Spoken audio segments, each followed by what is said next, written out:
I just lost it. I just shot my wife. I won't be in tomorrow. I will be in custody. I'm so sorry. Cops say when they arrived on scene, the judge slurred words, smelled of alcohol, and blurted out, "Oh man, I can't believe I did this." That distinguished-looking gentleman with the silver hair is a judge, and he's about to face a judge after being charged with murdering his wife.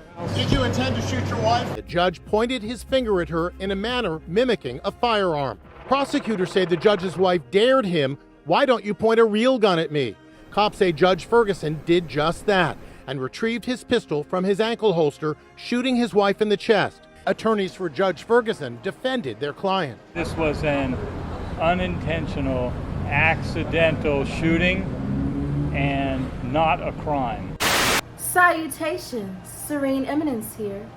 It's a pleasure to proceed with the concluding installment of the Courthouse Homicides series, involving a compilation of cases for which judges or the immediate family members of judges were executed. The preceding episode of the Judgeship executions sector was centered upon the Sherry slayings, wherein the Mafia and the Mayor conspired to execute Circuit Court Judge Vincent Sherry and his wife, Councilwoman Margaret Sherry.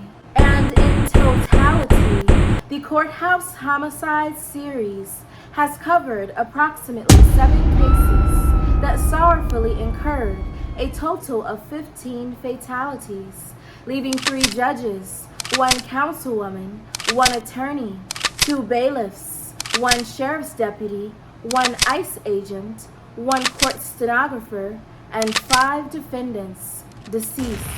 In a most poetically apropos fashion, the sparkling wine that shall accompany today's judgeship executions is that of a poema cava, brut rosado.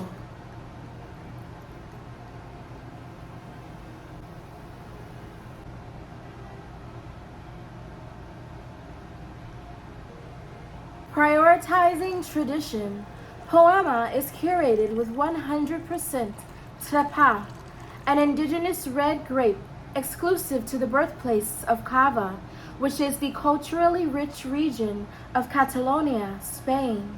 It is simplistically structured and elegantly aromatic, characterized by pleasing opening notes of rose petals, succulent centermost notes of strawberry, and rapturous undertones of raspberry.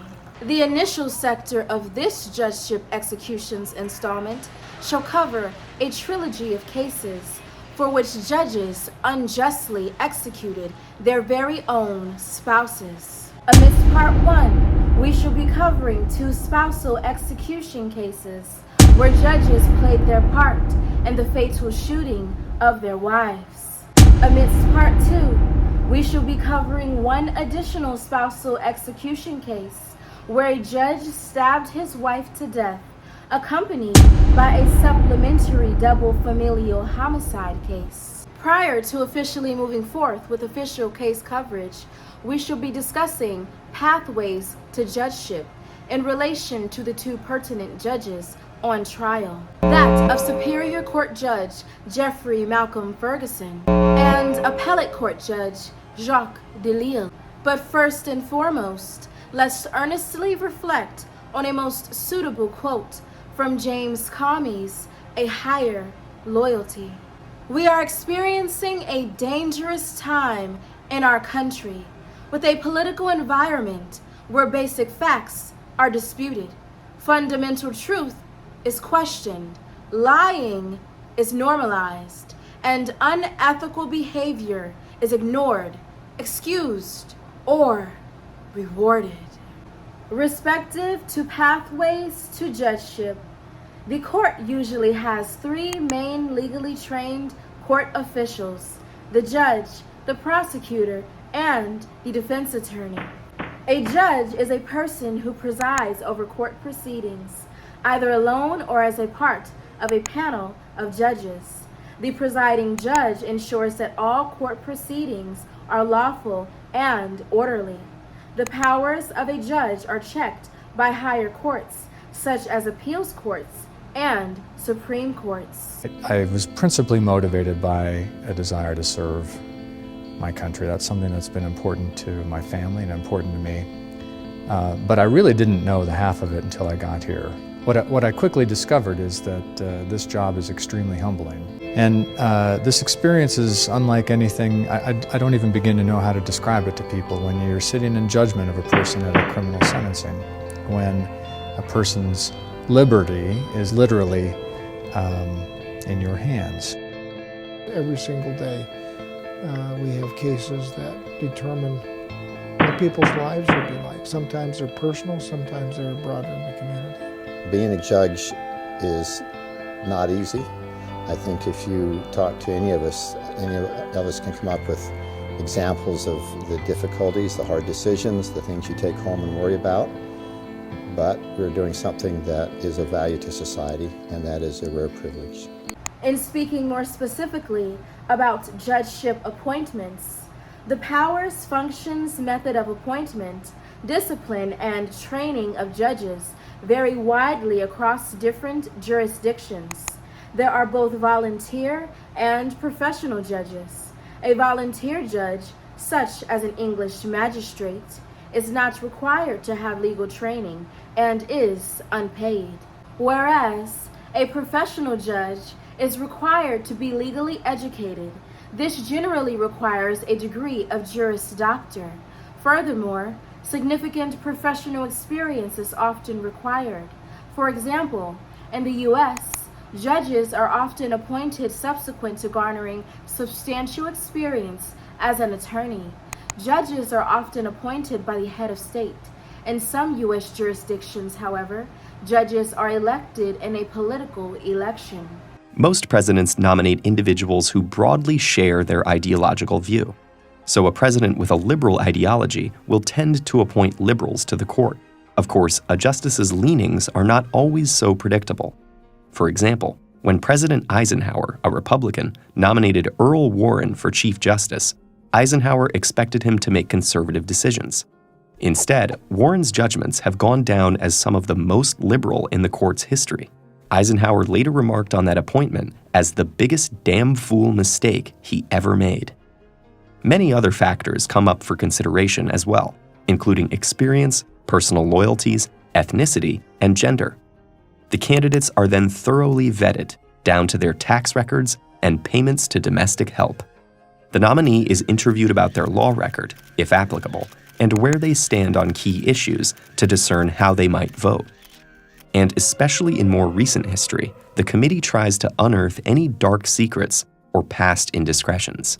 They solemnly swear to administer justice without respect to persons, and do equal right to the poor and the rich, and faithfully and impartially discharge and perform all the duties incumbent. One of their roles is to protect the fundamental rights of all Americans, even as different parties take power. With the tremendous impact of this responsibility, it's no wonder that a U.S. Supreme Court justice is expected to be, in the words of Irving R. Kaufman, a paragon of virtue, an intellectual titan, and an administrative wizard. Of course, not every member of the court turns out to be an exemplar of justice. Each leaves behind a legacy of decisions and opinions to be debated and dissected by the ultimate judges, time and history. In addition to getting appointed as a new judge, sitting judges can be upwardly mobile in their careers by getting appointed to a higher court with broader jurisdiction. For example, a high court judge can be appointed to an appeals court or higher. Respective to judgeship typology, state judges are typically appointed by the governor or elected by the public.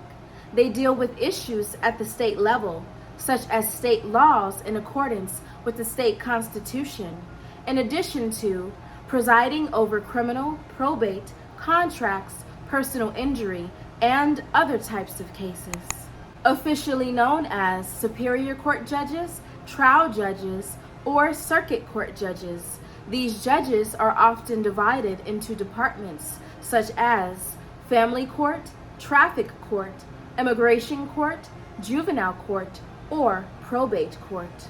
Now let's contextualize our first judge, Superior Court Judge Jeffrey Malcolm Ferguson. Judge Ferguson was a phenomenal person. We're all in shock about this. Shock and disappointment at the North Justice Center in Fullerton, the courthouse where murder suspect Jeff Ferguson is a judge.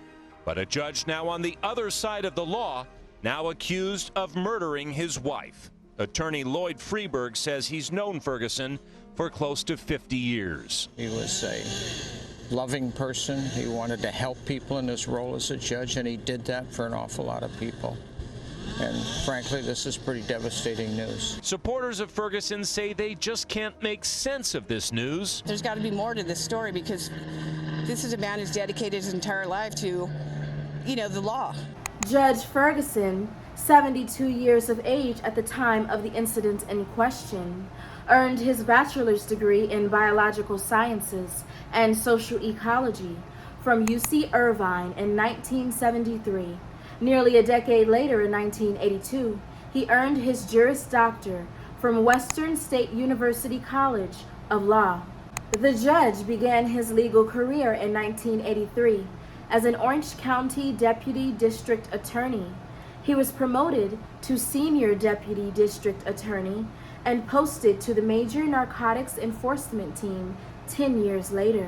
Akin to the judge, I secured my Bachelor's of Arts degree from the University of California, Irvine as well, except my focus was psychology and social behavior, wherein I proceeded to move onward and upward, attaining my Master's of Science degree in the field of forensic psychology, and centered my dissertation upon understanding the correlation betwixt violent victimization and dispositional optimism. Whilst working on my Bachelor's of Arts degree in psychology and social behavior, I evaluated the relationship betwixt perceptions of the criminal justice system and subsequent rates of recidivism. And as it relates to practical experience, I've worked in accordance with the legal system, operating as an investigator, a social worker, as well as a serial killer profiling analyst. As such, I have garnered extensive educational and vocational experience from both the perspective of the perpetrator as well as the vantage of the victims. Amidst my stint at the Public Defender's Office, I extended my efforts and my expertise towards the case of murderous ex-Marine serial killer Andrew Urdiales, of whom was convicted of slaughtering several women. Urdiales confessed in excruciating detail about killing 3 women in Illinois, 5 more in Southern California, including Robin Brandley, his first victim. A total stranger he stabbed 41 times in a parking lot at Saddleback College when he was in the Marines. I think I stabbed her once in the stomach, feeling out a scream. To find out that it was completely random, that's really hard to understand.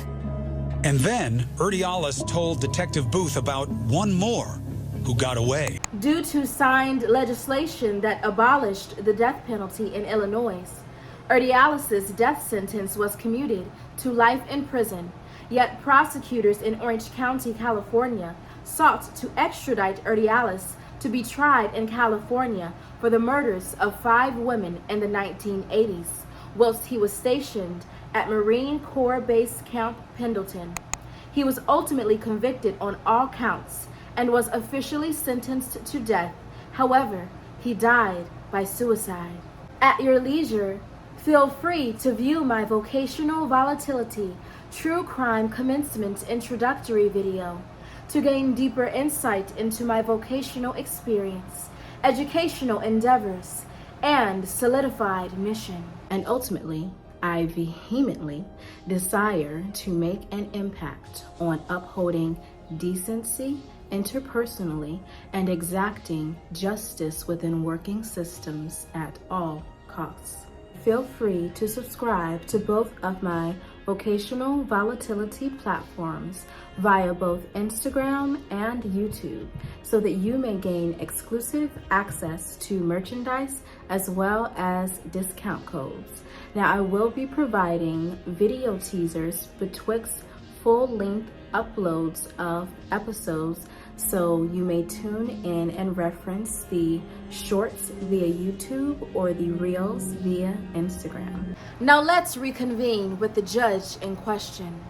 Prior to his judgeship, Ferguson received multitudinous accolades commiserate with his efforts, including Prosecutor of the Year 4 times, Outstanding Contribution to Narcotics Law Enforcement, Excellence in Narcotics Law Enforcement, and a considerable collection of additional commendations. In deepening our insights and the trajectory of the judge, Mr. Ferguson was formally elected on June the 3rd, 2014 for the 35th seat, and his term as Orange County Superior Court Judge commenced in January of 2015. His current term was set to end on January the 4th, 2027.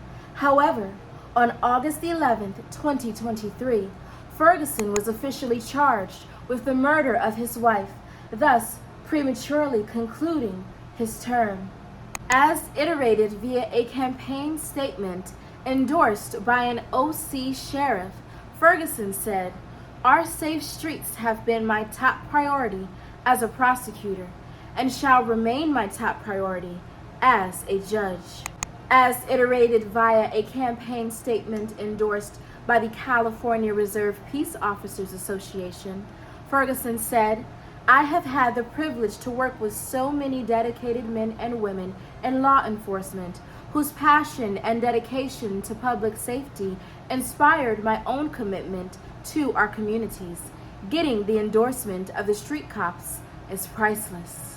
Judge Ferguson's prioritization of protection was most certainly confined to his prosecutorial stint. His unequivocally unfounded promises surely were not upheld during his judgeship, and most certainly did not extend unto his marital domain. Viewpoints are indeed vital, for they shape the sacred structure of our very existence. Yet and still, one's authenticated identity is not revealed via our viewpoints, nor our words, yet unequivocally through our proven actions. Now let's unveil the vile specificities of these unequivocally unjust interpersonal infractions. That is a judge on his way to court today, not to oversee a case, but to be arraigned. He's accused of murdering his wife. Prosecutors say he texted his clerk and bailiff that he wouldn't be into work that day, saying, quote, he just shot his wife. On August the 3rd, 2023, Judge Jeffrey Ferguson, wife Cheryl Ferguson, and Philip Ferguson were enjoying a family dinner in the Anaheim Hills area. The judge was indulging in one too many drinks, and amidst his excessive endeavoring, an alcohol-fueled argument arose betwixt he and his wife, wherein it was stated that the judge made a disturbingly disrespectful hand gesture towards his wife, mimicking that of pointing a gun in her direction. In response, Cheryl exclaimed, "Why don't you point a real gun at me?" This spectacle of a scene ultimately served to foreshadow the sickeningly shocking slaying to come. Eminence insights. It is highly inadvisable to entertain nor antagonize a threat of any magnitude, even if gestured in a comical manner. The truth of its manifest essence exists, or at the very least, desires to exist in some sector of our shared time-space reality. Indulging the ego of an intoxicated, insolent man is quite literally a recipe for disaster. For engaging with such ignorance bespeaks a dance with destruction. In terms of safety, we must not allow the treacherous tactics of the opposition to shatter our spiritual composure. For once we play into their unbecoming behavior, we become little more than a pawn amid their unspoken game. Now in proceeding forward, upon arriving to their $1.4 million residence, that of the 8500 block of East Canyon Vista Drive, situated in Anaheim Hills, California, Judge Ferguson proceeded to transform his wretched gesture into a disheartening reality, wherein it was reported that around 8 p.m., the judge retrieved a pistol from his ankle holster and shot his wife center mass. It was stated by neighbors that Ferguson may have also threatened to kill his very own son. As recounted, a resounding, blood-curdling echo traversed through the typically tranquil hills, exclaiming, "Don't shoot me." Luckily, the judge's terror did not overcome his son, as he proceeded in confessing to the killing via text to his court clerk and bailiff, stating, "I just lost it. I just shot my wife. I won't be in tomorrow. I will be in custody. I'm so sorry." His son then proceeded to call 911. 72-year-old Jeffrey Ferguson was charged today with felony murder in the death of his wife, 65-year-old Cheryl Ferguson. To avoid any potential conflicts of interest, Orange County prosecutors will try Ferguson, but an LA County judge will preside over the trial. Because Judge Ferguson spent more than 30 years first prosecuting and then hearing cases in Orange County, we understand that his own murder trial is going to be heard here in Los Angeles. In new court papers, stunning revelations in the spousal murder case against Orange County Judge Jeffrey Ferguson, who prosecutors say texted his court clerk and bailiff minutes after allegedly shooting his wife Cheryl. He understands incriminating statements. He understands the right to remain silent, and definitely statements like this and the fact that he was intoxicated will be used against him. His son is the only eyewitness to this case, and he will be called by the prosecution as a witness against his father. Prosecutors are now asking that the accused judge and his son have limited contact and the judge's $1 million bail be amended. Like surrendering his passport, wearing an ankle monitor, unable to consume any alcohol. When police arrived at the judge's home after the shooting, they say he reeked of alcohol, slurred his speech, and asked patrol officers to shoot him. He allegedly cursed repeatedly, said he was sorry, and, "Oh man, I can't believe I did this." Statements he apparently repeated later at the police station. In light of the judge's conspicuous confession, the fact that bail was even a viable option was reasonably questioned. The 72-year-old actually posted bail yesterday afternoon. The fact that bail was even an option is questioned by many this morning, but a legal expert tells me it's not surprising that they gave Ferguson bail. The premise that someone is presumed innocent until proven guilty, combined with his age and his lack of criminal history, suggests he is not a flight risk. He's out, as you mentioned, on $1 million bail. I've had cases just this year where I had people where there was no death, and I had to go to the Court of Appeal, back down, do preliminary hearing before I could get a client out where there was no death, where they actually had no bail. Here, they did not. The prosecutor didn't go in after the police released him and he posted bail, didn't say, "Hey, not judge the defendant, but judge who's presiding, we want you to make this no bail. We're afraid he's going to flee. We're afraid he's done stuff before. He's going to hurt himself. He's never going to be found accountable." They didn't do any of that, which leads me to believe one of two alternatives. Either they're giving him the benefit of the doubt, or because he's been in the system, they're saying there, but for the grace of God, walk I. I don't know what other explanation there is for.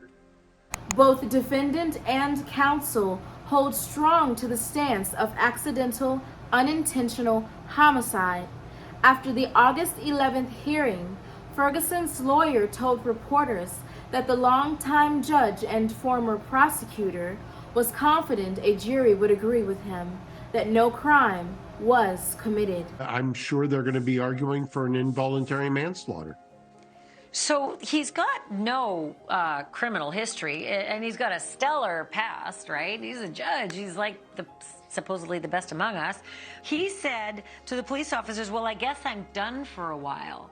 Don't you think if it was accidental, a jury would probably feel like he would say something else, like, oh God, I've had a terrible accident, not, I guess I'll be in custody. And doesn't it seem odd?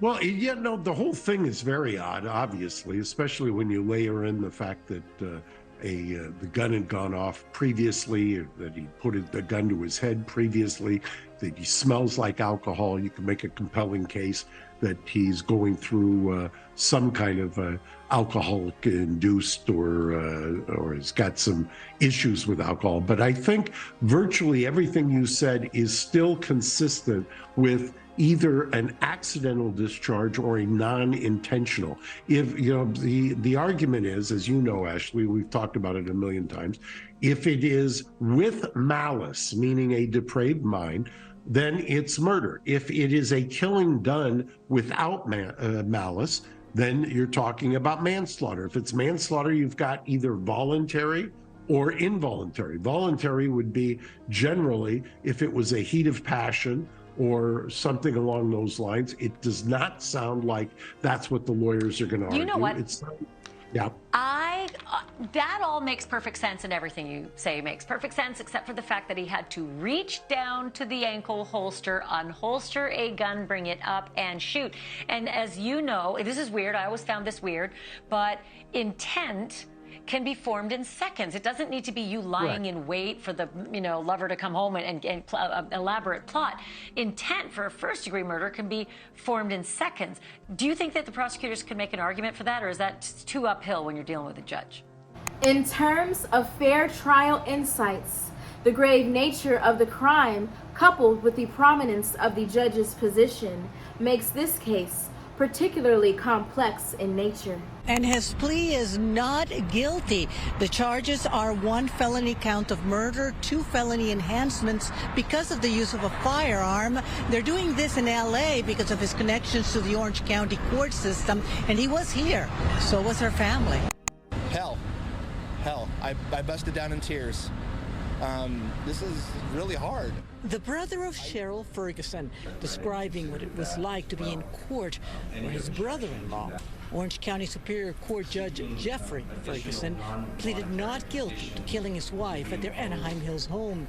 Prosecutors say he shot 66-year-old Cheryl Ferguson during an argument while he was drunk on the night of August 3rd. For 40 years, Judge Ferguson has protected and served the citizens of Orange County. We expect when they decide his fate that they will agree this was an accident and nothing more.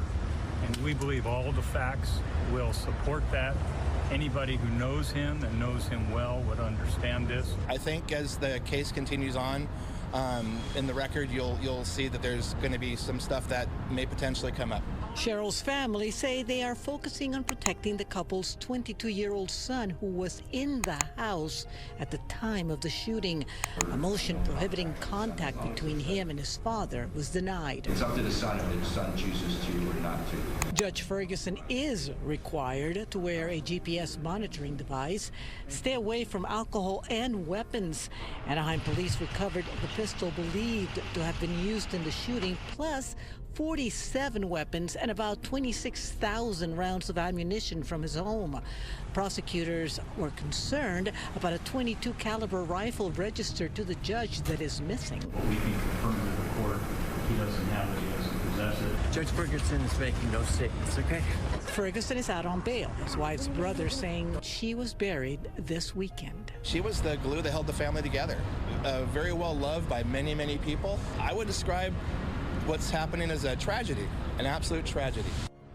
The Orange County DA will be prosecuting, even though they're still doing this here in Los Angeles. He is facing, Ferguson, 40 years to life if found guilty on all charges. Today, he made his first court appearance as a defendant. Did you go over this document with your lawyers? I did. And did you understand what's contained in this document? Yes, I do. On his way to the courtroom, I happened to ride on the elevator with Judge Ferguson. He was quiet and somber. The shooting was a tragedy, according to defense attorney John Barnett, that can only be explained as accidental. They were very much in love. They were planning on buying another house together. He just bought her a new car. This was a couple that was very much in love. And that's what makes this all the more terrible. Judge Jeffrey Ferguson is out on a $1 million bond. In order to remain free, he must surrender his passport and his concealed weapons permit. He also must wear 2 ankle bracelets to monitor his movements. He can't leave the area, can't go near bars or consume alcohol. This was a grave act of negligence on the part of the judge. And to have the law characterize this incident as an accident for which no crime occurred is inconceivably inconsiderate of the literal loss of life. Whether it was an accidental discharge or not, no judge, no man, and certainly no spouse should be pointing a loaded gun in the direction of their partner.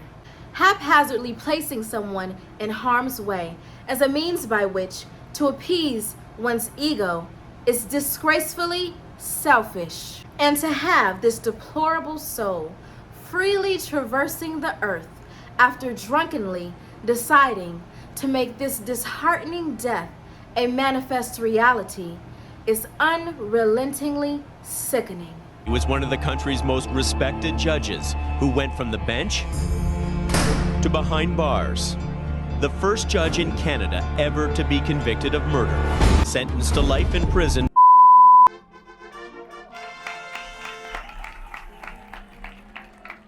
The narrative of our age is one etched in contrasts. On one hand, we have boundless potential. On the other, an unsettling chaos. The lines between right and wrong, between order and disorder, have blurred. What was once a clear distinction between good and evil now dances in shadows, often eluding our grasp. In this maelstrom, where the compasses of morality sometimes spin unchecked, a singular truth emerges. You are entitled to nothing. It's a reality many find hard to digest, but it's a crucible of our making.